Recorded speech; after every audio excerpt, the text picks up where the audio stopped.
Olá pessoal do segundo A. Diante da correria que foi hoje, tive uns problemas no carro aí e também a liberação mais cedo.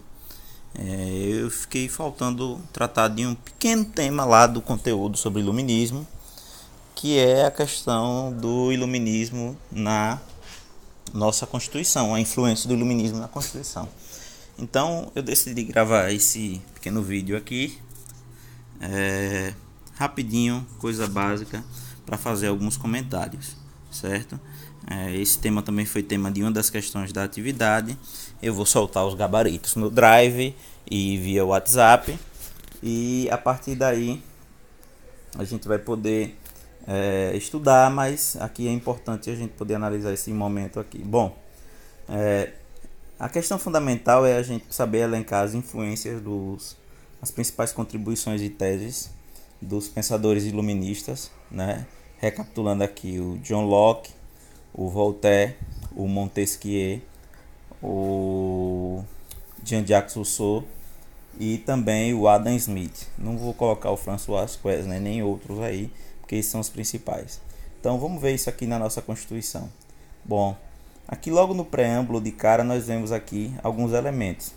Nós, representantes do povo brasileiro, reunidos em Assembleia Nacional Constituinte, para instituir um Estado democrático, né? Aí o valor democracia presente lá em Rousseau, certo? Destinado a assegurar o exercício dos direitos sociais e individuais. Lembrar que o iluminismo se pauta muito na individualidade, certo? Nossa Constituição não é somente iluminista, mas tem valores iluministas, e aqui ele está presente no item individualidade. A liberdade, valor iluminista, principalmente lá em Rousseau, falando da liberdade, do combate à escravidão, de não aceitar a escravidão como um valor, que era uma praga da época. A liberdade de Voltaire, que é a liberdade religiosa, a liberdade de expressão, certo? Bom, percebemos aqui também, logo no título 1, dos princípios fundamentais. Artigo 1. A República Federativa do Brasil. Lembra lá de John Locke, quando ele falava a divisão dos poderes, e ele citou a ideia da federação. Ele citava lá o poder executivo, o poder legislativo e uma tal de federação, né? Não é a ideia formal e pronta de Montesquieu, que falava dos três poderes: executivo, legislativo e judiciário, mas lembrar aqui da questão da federação, né? Aí o conceitozinho que eu passei, que é a divisão de poderes em unidades regionais. Então o Brasil é uma federação. A gente tem o poder central, a União, e temos os estados, que têm também uma competência e poderes que são restritos ao seu território. Então, a República Federativa do Brasil, formada pela união indissolúvel dos estados e municípios do Distrito Federal. Então, a gente tem aqui o poder da União, que é poder federal, o poder dos estados, o poder do município e, no caso, do Distrito Federal. Constitui-se em Estado democrático de direito, tem como fundamentos. Vou pular aqui para o item 2, cidadania. O cidadão é aquele que é portador de direitos e deveres. Então, lembrem-se aí, nós não somos, diferente do período absolutista, que o iluminismo reclama do absolutismo, nós não devemos e não somos submissos ao Estado. O Estado não é aquele que é o dono de todo o poder sem garantir direitos individuais ao cidadão. Então nós temos cidadania. Item 4. Valores sociais do trabalho e livre iniciativa, livre mercado, concorrência. Adam Smith. Pluralismo político, ou seja, várias concepções políticas, né? A liberdade política, outro valor. Parágrafo único. Todo poder emana do povo, ou seja, parte, surge do povo. Vamos pegar o absolutismo. Todo poder emanava de Deus. Lembra da teoria do direito divino dos reis, né? Os reis justificavam seu poder com base no direito divino.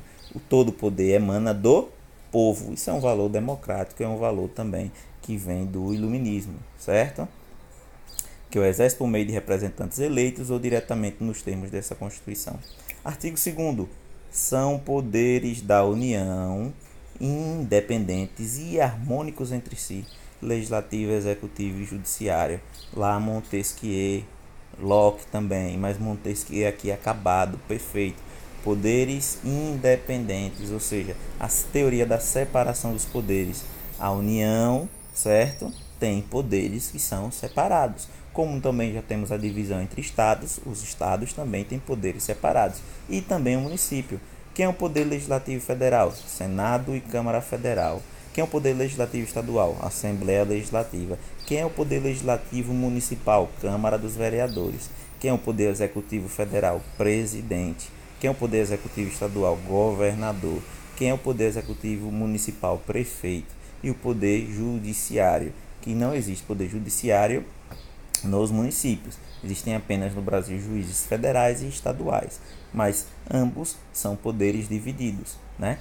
E eles têm competências principais. O poder executivo é o que tem o poder de administrar, de formular políticas públicas. É ele que gerencia o dinheiro público, ele que cria programas, obras, políticas públicas, que estabelece uma série de programas para o desenvolvimento da sua esfera, seja ela federal, estadual, municipal.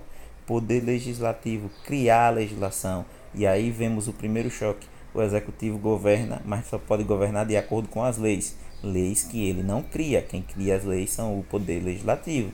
Deputados, vereadores, deputados estaduais, deputados federais, senadores. Então, eles é que criam, mas não cabe a eles governar. Quem governa é o executivo. E se houver aí um descumprimento da lei, quem julga é o judiciário. Lembra lá, freios e contrapesos, certo? Poder controla poder. 3 poderes aí. Bom, eu vou passar aqui para o item, o artigo 5. O artigo 5º na Constituição é aquele que vai tratar dos direitos e deveres individuais e coletivos. São os direitos e garantias fundamentais. Aí vemos o valor e igualdade, artigo 5º. Todos são iguais perante a lei, sem distinção, certo? E no final do parágrafo, olha importante aí, além da igualdade, garantidos aos brasileiros e os estrangeiros residentes no país a inviolabilidade do direito à vida, à liberdade, à igualdade, à segurança, à propriedade nos termos seguintes. Nós temos direitos que são invioláveis, eles têm que ser garantidos, de acordo com os seguintes termos que o artigo 5º vai citando nos incisos aqui. Mas vamos lá, direito à vida, direito à liberdade, direito à propriedade. Olha lá a teoria de Locke, direitos naturais. Claro que acrescidos de outras coisas aqui, mas vemos a presença dos direitos naturais de Locke aqui, certo? E inciso primeiro, homens e mulheres são iguais, certo? Aí igualdade. Ninguém será obrigado a fazer ou deixar de fazer alguma coisa senão em virtude de lei. Ou seja, a gente vive num país que temos que ser pautados pela legalidade. Ou seja, não é o arbítrio de um rei, como era na época do absolutismo, certo? A lei tem que estar prévia, ela tem que estar programaticamente já definida. Vamos aqui para o artigo, inciso 6º. É inviolável a liberdade de consciência e de livre crença. Está falando de religiosidade aqui, certo?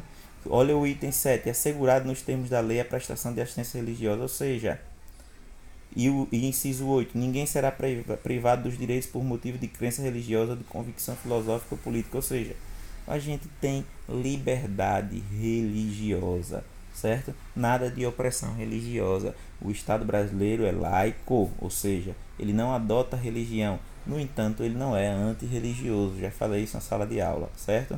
9. É livre a expressão da atividade intelectual, artística, científica. A liberdade de expressão, tão difundida lá em Voltaire. Lembra da frase que já citei várias vezes, né? Vou aqui fazer uma tradução mais adequada para a gente, né? Eu posso não concordar com o que você está dizendo, mas você tem direito de afirmar isso, de dizer isso. Ou seja, você tem liberdade de expressão. Não confundir essa liberdade de expressão com liberdade de ofender, de caluniar, ok?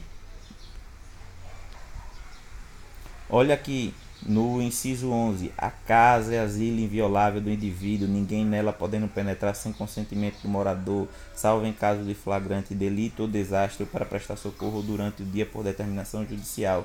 Ou seja, propriedade privada. A casa é asilo inviolável. Ninguém pode invadir a propriedade do outro.